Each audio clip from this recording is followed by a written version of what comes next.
ஓம் மகா கணபதியே நமக. அடுத்ததாக நம்ம பார்க்க இருக்கிறது என்னன்னாக்கா விருச்சிக ராசிக்கான வீடியோ.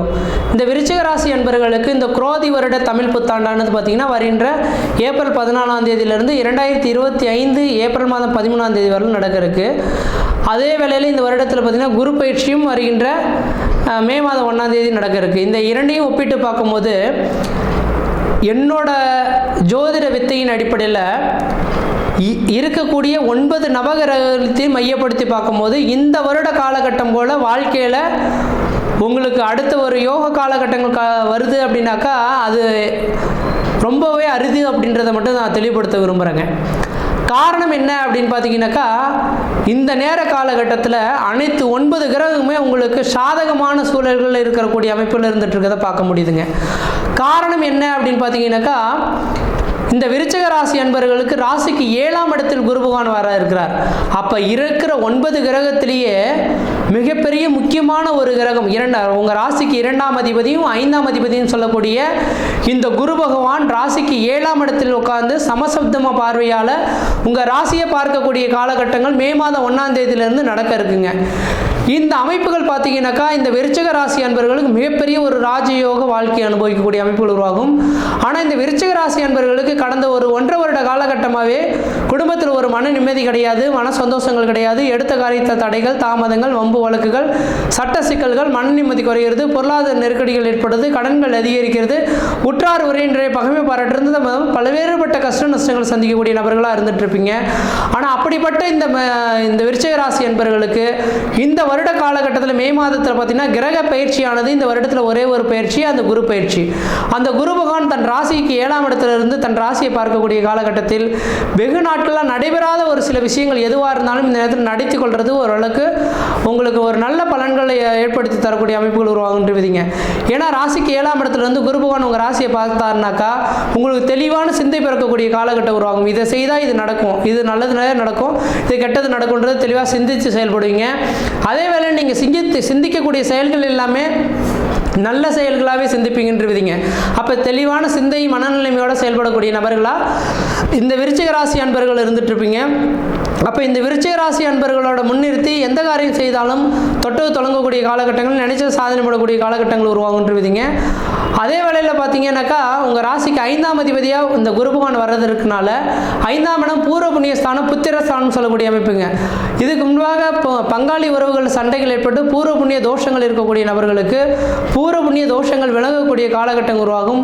வெகு நாட்டில் குழந்தை பேர் இல்லாத நபர்களுக்கு குழந்தை பேர் உருவாகிறதுக்கான வாய்ப்புகள் உருவாகும். முக்கியமாக ஒரே ஒரு வார்த்தைகள் மட்டும் சொல்ல வரேங்க.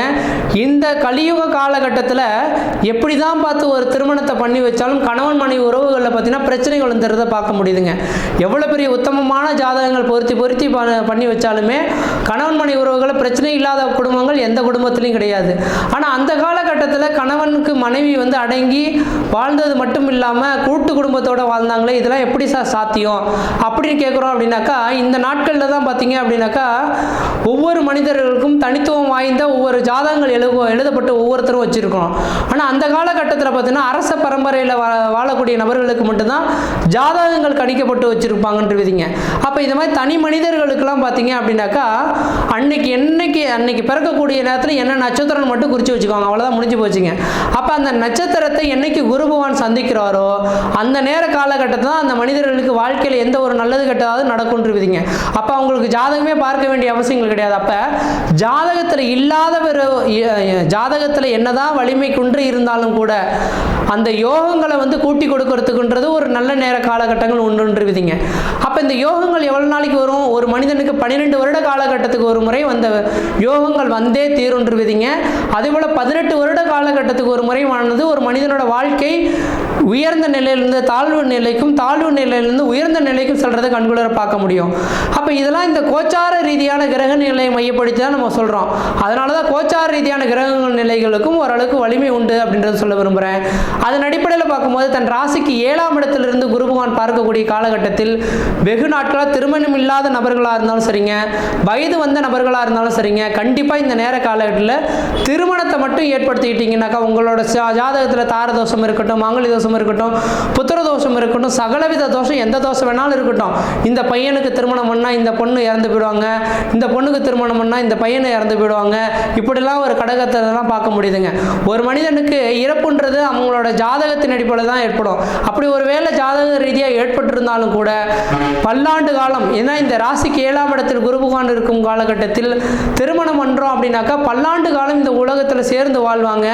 அவங்க வந்து இன்னொரு சந்ததியை உருவாக்கிட்டு அந்த சந்ததிகளுக்கும் திருமணம் பண்ணி பார்த்துட்டு அதுக்கு குழந்தை பேரை பார்த்து எடுத்துட்டு அதுக்கப்புறம் தான் அவங்களுக்கு ஆயுள் முடியுன்றது இந்த ஜாதக ரீதியாக எழுதப்பட்ட விதிங்க. அதனால் தெளிவாக சொல்ல வர காலத்தை நீங்கள் போக்க வேண்டாம். இந்த விருச்சிக ராசி அன்பர்கள் இந்த 2024 மே மாதம் 1ஆம் தேதியிலிருந்து 2025 மே மாத காலகட்டத்துக்குள்ளார திருமணமாகாத நபர்கள் நீங்கள் திருமணத்தை பண்ணிட்டீங்க அப்படின்னாக்கா உங்கள் வாழ்க்கையில் குற்றங்களோ குறைகளோ இல்லாமல், கணவன் மணி உறவுகளில் பிரிவுகள் பிரச்சனைகள் இல்லாமல் நல்ல ஒரு சந்ததியை ஏற்படுத்தி அந்த குழந்தைகளுக்கும் தேவையானதை செய்து கொடுத்துட்டு உங்களோட பேர் புகழுக்கு கௌரவத்துக்கு எந்த விதத்தையும் குறைகள் இல்லாத ஒரு குழந்தைகளை பெற்றெடுக்கக்கூடிய ஒரு காலகட்டங்களானது உருவெடுக்கின்றுவிதிங்க. அதனால் இந்த விருச்சிக ராசி என்பவர்களுக்கு இந்த வருடம் இந்த 2024 ஏப்ரல்லேருந்து 2025 ஏப்ரல் மாதிரி இன்னொரு வருடங்கள் வரணும் அப்படின்னாக்கா இன்னொரு 12 வருடத்துக்கு பிறகு தான் அந்த யோகங்கள் வரும் போல தெரியுதுங்க.